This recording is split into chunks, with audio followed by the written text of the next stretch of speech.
राधे राधे, नमस्कार साथियों, स्वागत है आपका हमारे अपने यूट्यूब चैनल आयुर्वेदिक नर्सिंग ज्ञान में।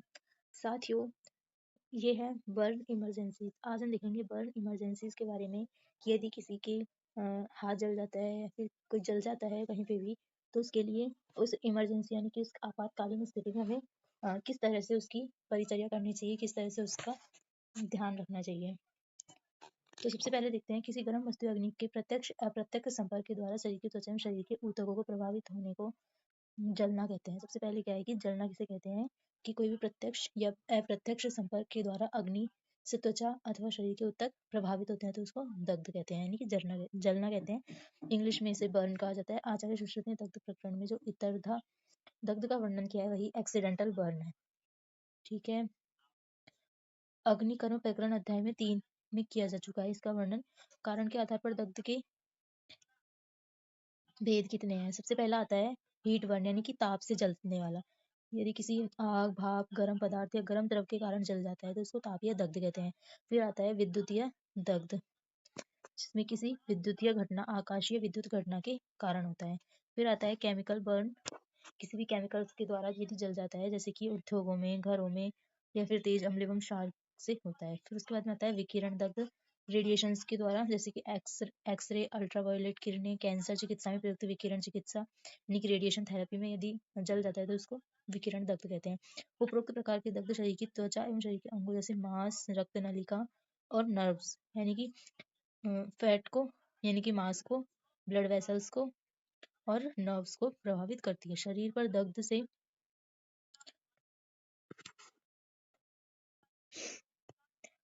क्षतिग्रस्त त्वचा एवं गहराई से जलन की गंभीरता का अनुमान लगाया जा सकता है, जिसको डिग्री ऑफ बर्न कहते हैं। यह 4 प्रकार से वर्गीकृत किया गया है। इसमें सबसे पहले है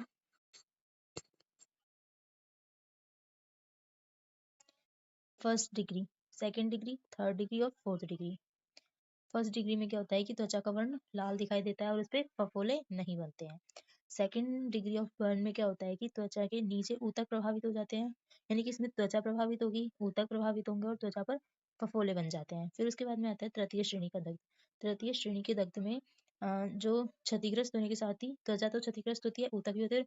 ऊतकों की जो मतलब यानी कि उसकी जो त्वचा की एंडोडर्मिक लेयर है वो भी प्रभावित होती है। फिर उसके बाद में आता है चतुर्थ श्रेणी दग्ध। इसमें त्वचा ऊतकों की गंभीर दग्ध, क्षतिग्रस्त ऊतकों की गहराई अधिक यानी कि और अधिक अस्थि तक पहुंच जाती है, यानी कि वो बोन्स तक पहुंच जाता है। प्रभावित क्षेत्र खुला, काला और जला हुआ होता है। बोन्स तक पहुंच जाता है, खुला और काला होता है। फिर उसके बाद में आता है चिकित्सीय भाषा में अ, जो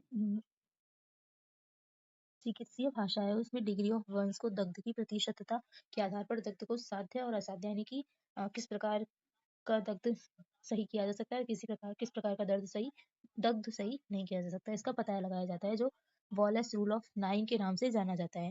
ये जो क्वेश्चन है वॉलेस रूल ऑफ 9, ये NHM में आ चुका है। फिर आता है दग्ध की प्राथमिक चिकित्सा, यानी कि किसी का हाथ जल जाता है तो उसमें क्या प्राथमिक चिकित्सा, यानी सबसे पहले उसको क्या करना चाहिए। जलने की स्थिति में प्राथमिक सहायता के निम्नलिखित उद्देश्य है। सबसे पहले उसके दर्द को कम करना, संक्रमण की रोकथाम करना, यानी कि शॉक की स्थिति में तुरंत उसकी प्राथमिक चिकित्सा करना। रन कूल वाटर, यानी कि ठंडे पानी से ओवर एरिया ऑफ बर्न, यानी कि उसका जो जला हुआ एरिया है उस पर ठंडा पानी प्रवाहित करना। फिर उसके बाद में देखते हैं स्वयं किस प्रकार से उसकी मदद करेंगे। सबसे पहला है स्वयं को सुरक्षित रखते हुए दुर्घटनाग्रस्त व्यक्ति को तुरंत जमीन पर लेटा दे तथा यदि संभव हो तो जलता हुआ अंग ऊपर की ओर रखे ताकि आग की लपटें शरीर के आसपास न फैल पाए। उस व्यक्ति के शरीर पर कोई मोटा कपड़ा या कंबल डालकर आग को बुझाने का प्रयत्न करना चाहिए। जलते हुए व्यक्ति को इधर उधर घुमाकर आग बुझाने का प्रयत्न नहीं करना चाहिए, क्योंकि इधर उधर घुमाने से आग और ज्यादा बढ़ जाती है। ड्रॉप एंड रोल सिद्धांत का पालन करना चाहिए, लेकिन जलते व्यक्ति को दौड़ना नहीं चाहिए। फिर उसके बाद में अंग पर मामूली जलन है तो तुरंत उस अंग को ठंडे पानी में डुबोकर रखना चाहिए और उस पर ठंडे पानी की पट्टियां रखना चाहिए तथा थोड़े थोड़े अंतराल पर बदलते रहना चाहिए। शरीर पर पहनी हुई तंग चीजें जैसे बेल्ट, अंगूठी को निकाल देना चाहिए ताकि सूजन की अवस्था में इससे तकलीफ ना हो। यदि जले हुए घाव पर कोई वस्तु या कपड़ा चिपका हुआ है तो उन्हें खींचकर न निकालें। ऐसा करने से घाव के आसपास की त्वचा खिंच जाती है तथा गंभीर दर्द होगा। दग्ध के घाव का व्रण अनुसार मरहम पट्टी करना चाहिए। कार्बोलिक एसिड से होने वाले जलन के घावों को अल्कोहल के पीछू द्वारा साफ किया जाता है।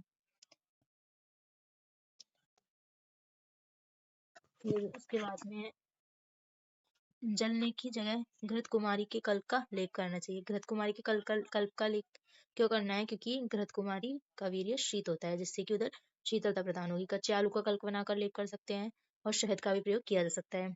तो साथियों, यदि आपको हमारी वीडियो अच्छी लगी हो तो लाइक करें, शेयर करें और इसी प्रकार की और अधिक वीडियोस देखने के लिए हमारे चैनल को सब्सक्राइब करें। धन्यवाद।